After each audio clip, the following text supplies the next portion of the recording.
C'est un plaisir pour moi de me mettre aujourd'hui à côté de l'auteur pour le présenter.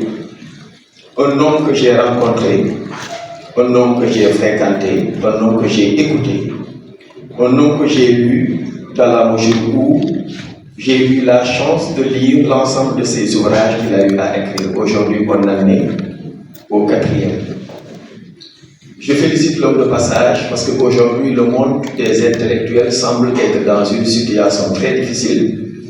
Pourquoi? Parce que les livres ne sont pas assez fréquentés comme d'autres sources d'inspiration. Mamadou Bane a un parcours sinusoïdal. Pourquoi je dis qu'il a un parcours sinusoïdal? L'homme était d'abord instituteur, ensuite devenu journaliste, et aujourd'hui il est journaliste publiciste pour avoir écrit un certain nombre de livres. Je le lis avec beaucoup de plaisir. Mamadou Bane est né à Pire, dans le département de Tivaouane. Pire, pour ceux qui connaissent ça pertinemment, le Pire est un creuset du savoir. L'homme ne s'en est pas limité là. Il est allé à la conquête du Sahel pour travailler sur des questions qui intéressent l'ensemble des dirigeants de nos États. Je commencerai d'abord par présenter l'homme en tant qu'instituteur.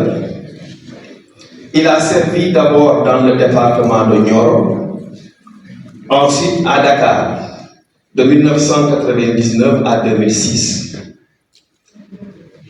Il a été titulaire d'un diplôme supérieur de journalisme au Centre international d'enseignement à distance de Rouen, ce qui lui a donné aujourd'hui le statut de journaliste qu'il incarne avec beaucoup d'engagement et surtout de fierté.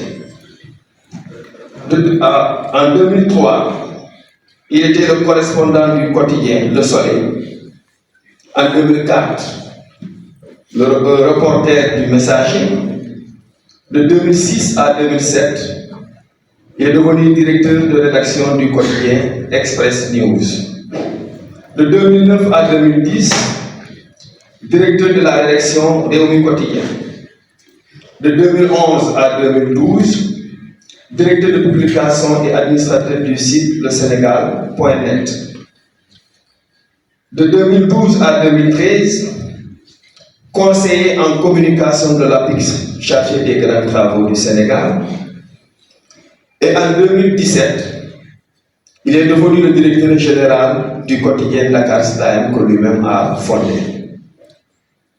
Et en 2018, l'homme a obtenu son diplôme d'études supérieures en diplomatie au Centre des hautes études de Dakar, le Centre d'études diplomatiques et stratégiques de Dakar, le CNS, dont le directeur général est là.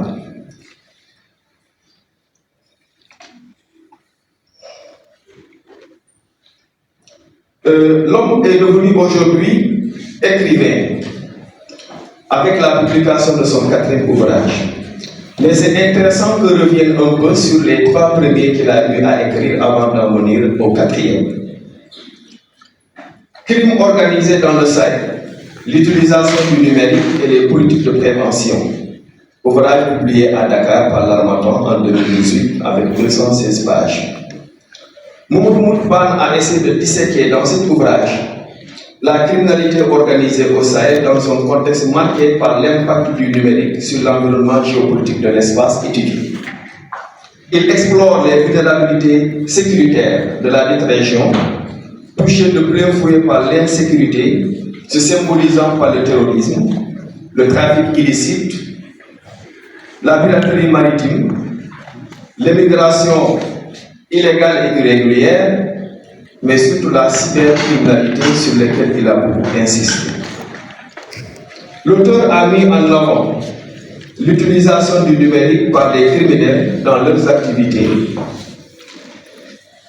En 2, il écrit les Sénégalais de Boko Haram, toujours publié par l'Harmattan à Dakar en 2020 avec 327 pages. Dans cet ouvrage, Mamadou Bane analyse l'implication et la place des jeunes Sénégalais qui se sont engagés dans ce groupe terroriste qui sévit au Nigeria. Il y aborde le processus de recrutement du groupe, ciblant des jeunes qui souffrent de chômage et de pauvreté. Aussi mettre en exergue les motivations et le financement des activités, les voyages et les itinéraires des candidats au combat du groupe, dirigés alors par Aboubakar Shekau, qui est considéré comme la faction la plus extrême du mouvement Boko Haram. En 3, il écrit Lutte contre le terrorisme et la criminalité au Sahel, la nouvelle stratégie du Sénégal, publiée par le Carré culturel en 2023 avec 257 pages. Dans cet ouvrage, l'auteur a tenté d'étudier, d'analyser et d'expliquer le phénomène du terrorisme qui sévit en Afrique en général, mais notamment dans l'espace sahélo-saharien. En effet, il défend l'idée selon laquelle le retour à la force et aux opérations militaires ne suffit pas aujourd'hui pour juguler le phénomène terroriste. Et le 4e, insécurité au Sahel, sortir de la crise. Je ne vais pas beaucoup insister sur cet ouvrage dans la mesure où c'est mon ami le colonel Babacar Diouf qui va s'en occuper.